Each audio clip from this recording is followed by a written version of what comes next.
Well, good to be with you today for this meditation for this week. Just want to share with you that my friend JR will be our guest preacher this weekend on this Saturday and this Sunday. JR was a fellow pilgrim in England with me. JR is originally from the Democratic Republic of Congo, a graduate of Africa University, which our United Methodist Dollars apportionment support, and now a student at the Texas Christian University. I'm thrilled that JR is coming up. I'm really looking forward to being with him again. He's an amazing young man, and he has an amazing story how God has been active in his life, how God has brought him to where he is now. And we will have that opportunity after the service on Sunday to spend some time with JR to hear more in depth his story. I'm thinking that you'll probably have the opportunity to ask him questions, and he'll give his best answers. So I hope you'll come and welcome JR to Iowa and show our best hospitality. This week, we continue to be in the Gospel of Luke. And you might remember that for a number of weeks now, we've been walking with Jesus and the disciples as Jesus makes his way to Jerusalem, and Jesus is sharing teachings with his disciples, some of which are very hard things to hear and to grasp. This week, the story is a little bit different. It's not a direct teaching, but we get teachings out of it. So in this week's story, in the 17th chapter of Luke, Jesus and the disciples are on their way between Galilee and Samaria, and they're on their way. They come close to a village, and before they make the village, the lepers come out and they greet Jesus by keeping their distance, of course, and ask Jesus to have mercy on them. Jesus simply says, "Go see the priest." And as they're on their way to see the priest, they're made well. They're cured of their leprosy, or their skin clears. And then one decides to return to Jesus to show his gratitude, his appreciation.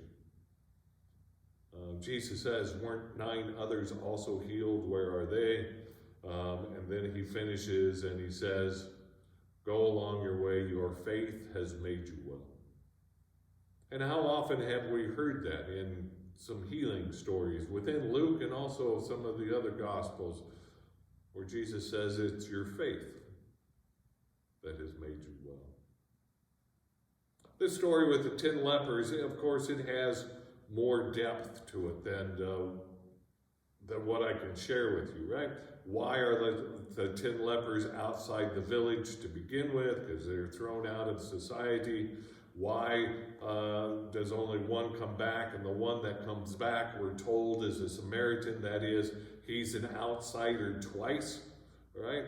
But we don't know that for sure. We don't know if the other 9 were Gentiles, right? So there's a lot of depth, and there's a lot of places that we could go with this story. So for me, how to understand this is to understand where the story comes, to put it in the context of placement within the gospel.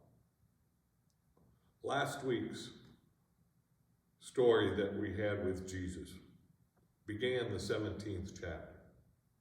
If you remember last week, we had the disciples demand that Jesus gives them more faith.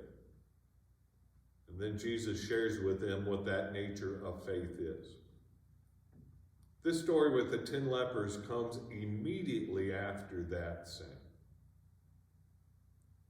So the context seems to say to me, it's all about faith. It's all about trying to understand the nature of faith, the working of faith, the purpose of faith. It's not necessarily the outsider's bit, but that is important as well. We hear Jesus saying at the beginning of the 17th chapter that the nature of faith is relational. That it is about our relationship in Christ, our relationship with one another, our trust in one another, a relationship of accountability and expectations, And so I think we have this showing of this 10th leper who comes back, right? Who in essence is coming back not just to say thank you, but that is important. Being grateful and being appreciative is a part of our faith, right? It's a continuation. But in the 10th leper, we find him completing the relationship with his thanks, with his gratefulness, but also in conversation. He's completing the cycle and not interrupting the cycle of relationship, of faith.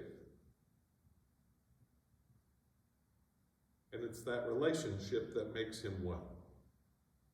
Right? And what is it that makes us well? Right? We could go on about that, right? Is it purely the clearing of our skin? Is it purely being cured of any disease? Or is being well something different? But when we talk about faith, it's a wholeness. It's a fullness. Diseases can be a part of that wholeness. So is faith. His relationship, his love, his trust, his appreciation. That, I think, is what made him well. So as you think about your faith, have you completed the cycle? Okay. For any relationship to work, it has to be circular. It has to have effort on all sides. So in your faith with Jesus, are you completing the circuit? Or are you just taking off and trying something new? Well, we'll see you next week. And again, I hope you have the opportunity to meet my friend JR. He's an amazing young man. We'll see you soon.